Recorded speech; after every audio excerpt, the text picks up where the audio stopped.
The truth about the state, it wasn't always like this. Let's look back in time. History reminds us, one army, one land, one central authority, crushing the Romans, Persians put in fear. The Ummah like a lion, no need to shed a tear. When the village was attacked by the kuffar, the Khalif heard the sisters cry, prepared for war. Attacking the city, destroying it from existence. Lesson number one, don't ever mess with Muslims. The Imam of the Ummah is a shield, where he protects the Ummah, and where the Ummah fights behind him. Where is this shield today to protect the Ummah? What happened to this shield to honor and dignify the Ummah? In 1917, Prime Minister of Britain, after entering Jerusalem, stated, "The Crusade War has ended." In the same year, the French General Goro went to the grave of Salahuddin Ayyubi. Salahuddin Ayyubi, the one who 730 years prior crushed the Crusade and liberated Palestine and Syria.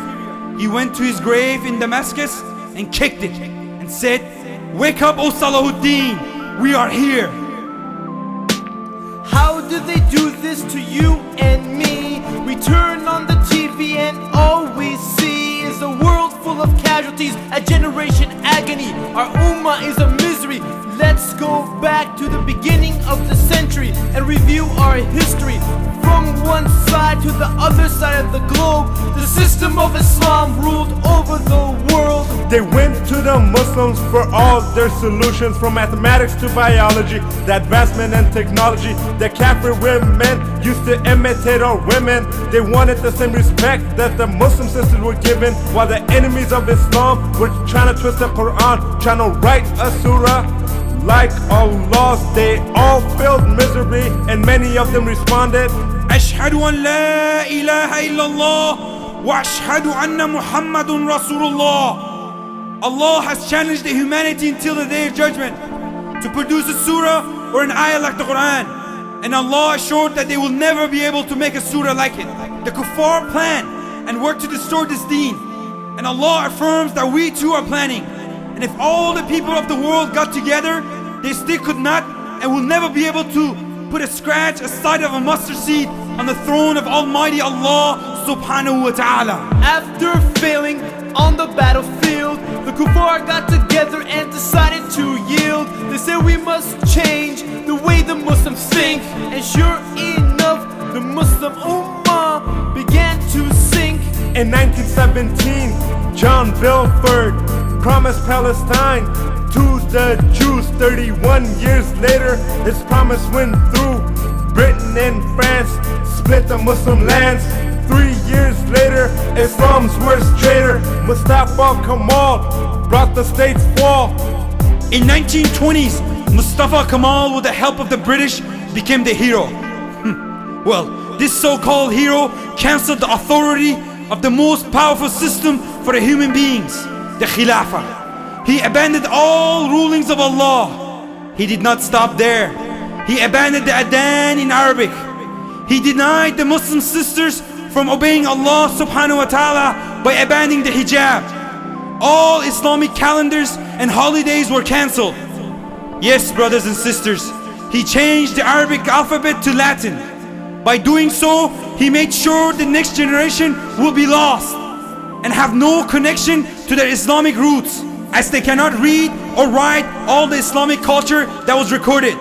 This Islamic system, sent by the creator of Alameen, went from the application in life to be in the museum for the people to go and see in Turkey. In 1924, our state was demolished. 100 years of planning and their plans were accomplished. Kafirs broke our bondage, contaminated our knowledge. Better listen up, cause you won't learn this in college. Beginning of the end and the divisions began. Step by step, they divided our lands. In 1921, Saudi Arabia and Iran. Next year, Egypt, and in 32, Iraq. In 1945, Jordan, Indonesia, Lebanon and Syria. 2 years later, the division of India. The Muslims took a stand and demanded the ruling of Islam, so they gave them Pakistan. But it was only an illusion, a false resolution, far from a solution. In 1948, the Jews established their Israeli state. In 1901, the Kuffar went to Sultan Abdul Hamid II and offered to pay tremendous amount of money to the Islamic State for Palestine. Sultan Abdul Hamid II replied, "I am not going to give 1 inch of Palestine to the Jews, as Palestine is not mine to give, but it belongs to the Ummah, and Ummah have shed blood to defend this land. But if one day the Islamic State falls apart, then you could have the Palestine for free. But as long as I'm alive, I would rather have my flesh be cut out than cut Palestine from the Muslim land. I will not allow any carving while we are alive." 1960s, Somalia, Nigeria, Kuwait, and Algeria. In 1964 came the PLO. Yasser Arafat, the US scarecrow. A great decline in 1969 when the West was training Muslim scholars for hire. Jews were setting Al-Aqsa Mosque on fire. Let's recall 1970 for those who don't remember. That was the year that we had Black September. The king of Jordan and Yasser Arafat began their plot. Shot after shot, Muslim blood spilled as innocent Muslims were killed. Communism attacked, but Muslims fought back.